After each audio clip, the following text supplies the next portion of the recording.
share your plan for addressing the issue of unfulfilled promises related to the city's acquisition and distribution of buildings? How do you intend to attract and support businesses effectively to ensure properties are utilized? Okay, the unfulfilled promises about buildings. I know there's been a lot of people pretty upset about buildings being promised to become something and then that not happening. Everything from coffee shops to other things that we've dealt with.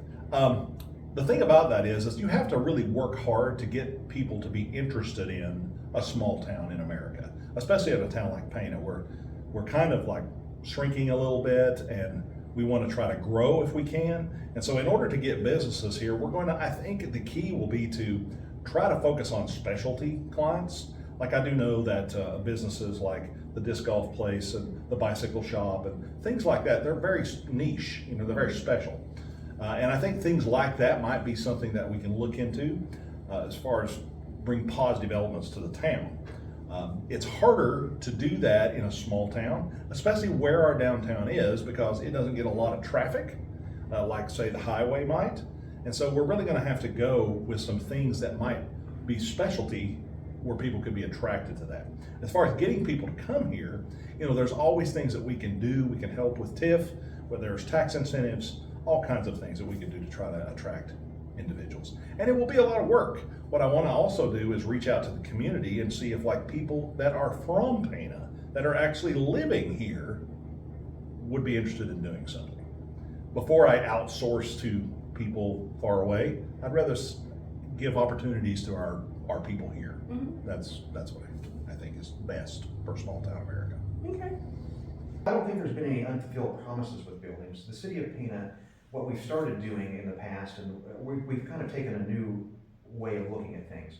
The buildings in Pana that we have, unfortunately, are were in a dilapidated state, a state of disrepair. So you're kind of at a catch-22. What do you do here with those kind of buildings? The buildings, for one reason or another, could not be maintained by the owner of the property. Either they couldn't afford to maintain them, or they didn't want to maintain them.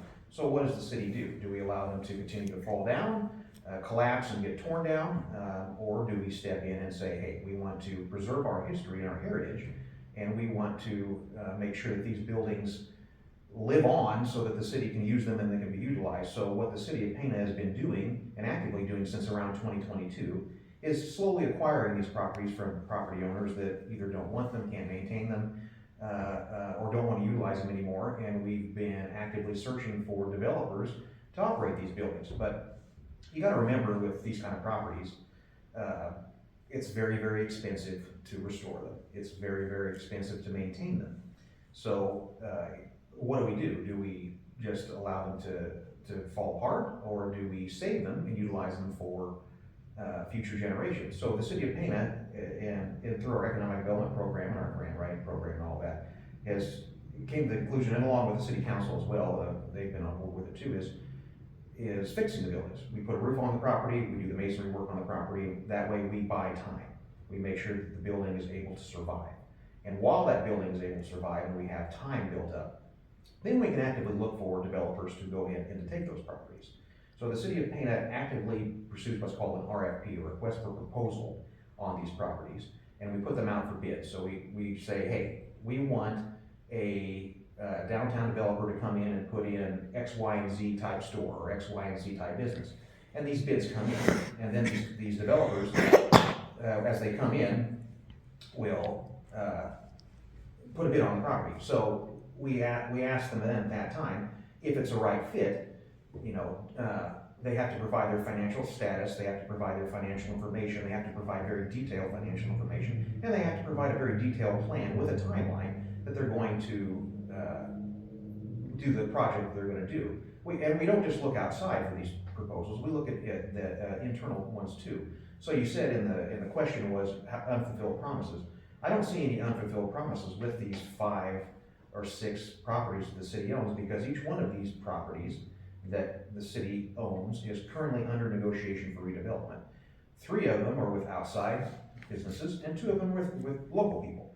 So, but you also have to make sure it's the right fit, because we can't just take these properties and say, yeah, anybody can have them. Come in and do anything you want to it. We have to make sure that it's viable, sound for the community. It's something that we want in our community, and the individual that's going to do the project has the wherewithal to do it.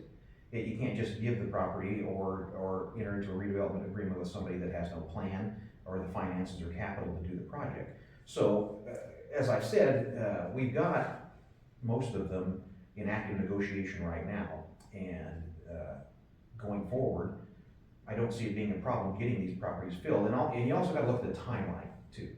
The city of Pana, you know, in all leaps and bounds, it's been 4 years. Most of these projects to redevelop a property, let's say the size of George's Candy Store, and I'll use that as an example because everybody knows what that building is. That building's in pretty good shape. But to get it back up to good speed that can be occupied by a business, you're talking $300,000 to $400,000 easy, if not more than that, because the cost of goods and labor are very expensive. So we have to make sure we find the right individual that can come in and do that. Do you have a timer on you? Yeah, Okay. that way we don't go over so long. Oh, all right, sure.